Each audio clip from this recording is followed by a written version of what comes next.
From our New York studios, let's go inside her story with Jackie Reed. Good morning, Jackie. Good morning, Tom, Sybil, and Jay. Listen, you guys, for many women, divorce can not only leave you with a broken heart, but some serious credit problems due to your ex doing things like not paying his bills post-divorce. I met a woman who told me it took her more than 7 years to fix her credit after her divorce. But there are ways to protect yourself. I'm going inside her story with credit repair specialist Paul Oster, who is the CEO of Better Qualify. Good morning, Paul. Listen, now I would think it's during the marriage that a spouse can do the most damage to your credit, depending on what accounts you share.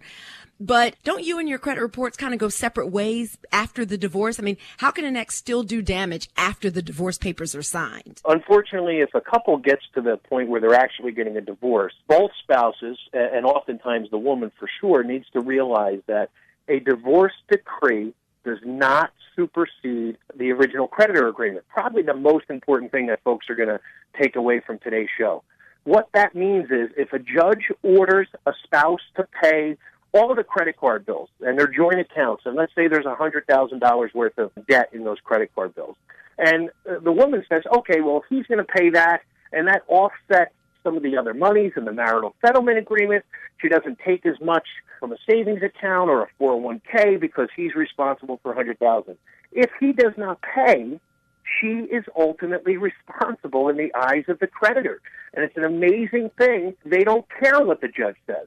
If you have joint accounts, it is imperative that they get closed immediately, they get separated, and they get paid. You cannot take his word for it. Obviously, if you're going through a divorce, there were problems already. We see the damage every single day, and I listen to women pouring their hearts out, but the judge said.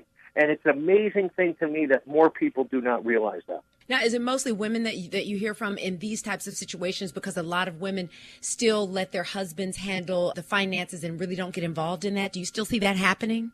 Very large percentage of our clients have come through a divorce, and oftentimes it's the woman who suffers more.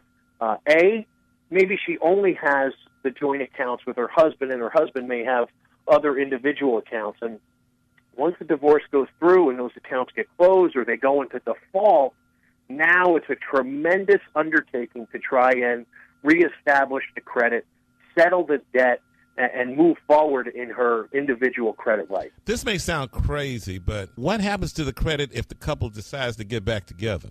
Then they would both be responsible at that point in time. It won't get any better. No. It doesn't. It doesn't have any effect. The marital status has no effect on credit, other than the fact that you may have joint accounts, together. So I speak all the time in front of groups, and I just tell them, congratulations, you're moving forward. You're going to get married, but you don't have to be married with credit. You can get the same credit cards, just get individual accounts, and you can pay those accounts out of a joint bank account.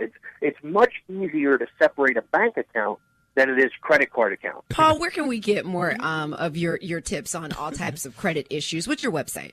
It's betterqualified.com. Paul, thank you so much. All right, ladies. It's cheaper to keep them. Take You said it, not me, Tom. .com. Paul, do you think prenups are smart?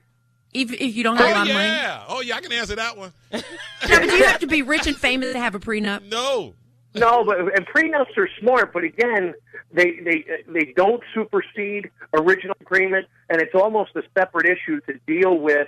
A prenup will not protect you against credit card default.